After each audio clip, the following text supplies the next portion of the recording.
As promised, joined by the broadcast team, 97.1 The Fan, Big Daddy Paul Keels and Jim Lachey. And Paul, you look at what we saw today. I mean, what's your biggest takeaway, you think? It was hard to tell, no hitting, but you know, there's some guys out there to pass the look test for sure. They certainly do, Dom. And yeah, it's hard to make a lot out of when the defense can't legitimately tackle, although we did see a few tackles out there. But the receiving group showed some excitement with some young players. It was great to see the quarterbacks just get some live reps and throwing the ball. Remember, none of them have thrown a collegiate pass coming into this. So just getting to go through the motions was a great thing. And having fans in the stands was a great addition to the whole deal. No question about that. Jimmy Lachey, love seeing the fans. All right.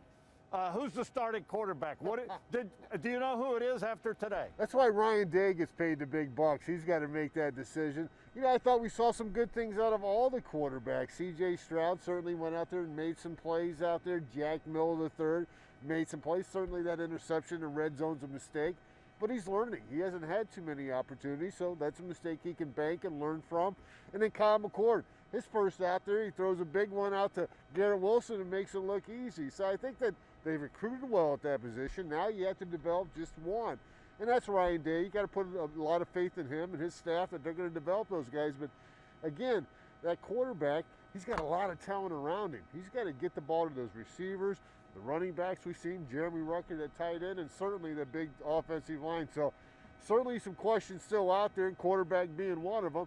But they got time before the first game against September 2nd against the Gophers to get that decision made. And maybe not even then. You might see 2, maybe 3 quarterbacks during the course of the year. You know, you bring up a good point, though, Jimmy. Whoever the quarterback is, I mean, he is surrounded with some talent. And, boy, I'll tell you, they got some veteran receivers back. You look at Olave and Garrett Wilson, and then they've got some kids out there.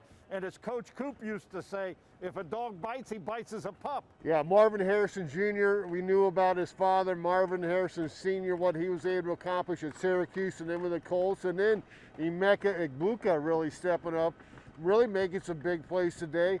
You saw a lot of guys out there that can do it, but Olave was special. He was special last year. He's got 110 receptions, 22 touchdowns already for his career, the top 20 throughout reception. So, yeah, he's got a lot of talent out there. And again, with that running back, you know, Master Teague didn't even play, but you saw a lot of guys getting some carries out there that can hold up. But if you got a big old offensive line, again, that quarterback's got to be a caretaker out there, put the ball in certain positions. Certainly Justin Fields made a lot of great plays throughout his career. Now we got to find that next guy to do that. You know, Paul, you look on the other side of the ball, and Ryan Day really focusing a lot this spring on his defense. They've made some changes. Obviously, they got to reload at a bunch of positions. Very slim at the linebacker position today. They didn't have enough guys almost.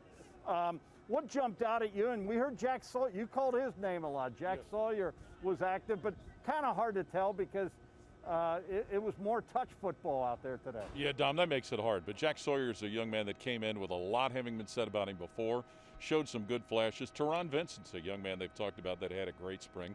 The linebacker spot's going to be one to watch. We were spoiled by the guys that have been around for the last few years, but Taraja Mitchell's been here for a while. Kayvon Pope has made some plays over the course of time. Tommy Eichenberg looked good today with some of the things he did, so hopefully those young men can seize the opportunity. You know, you look at what they're trying to do with the defense. That stung a little bit at last time we saw them against Alabama. I guess they know what the bar is coming into this season. Well, we found out Alabama is pretty good.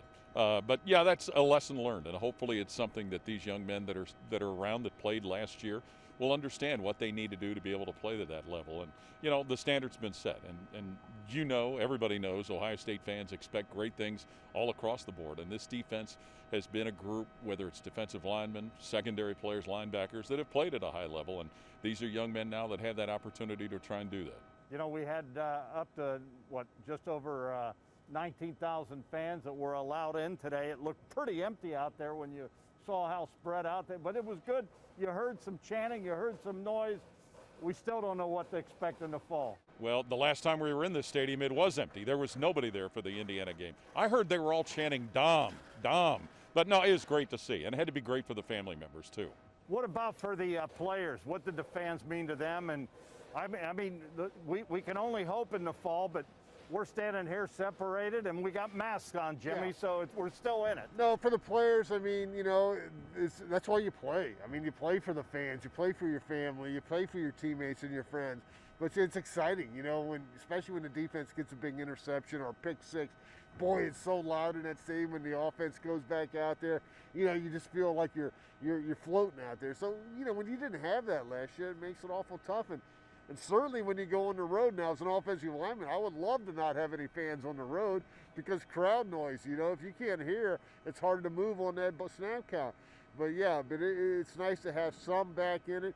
And for the players, you know, they go through different phases. They had the winter conditioning phase, boom, that was over. They go through spring ball, boom, that phase is over. Now they get into a little bit of a break, do their finals, and then they'll have their summer conditioning, summer workouts. That phase will be over, and then August camp will start, and they'll get into that camp. That's over, and then all of a sudden camp or training or season will start. So these guys are finished the phase. Now they can relax, take a breath, kind of decompose, and then work on their weaknesses, watch this film, and try to go out there and get better.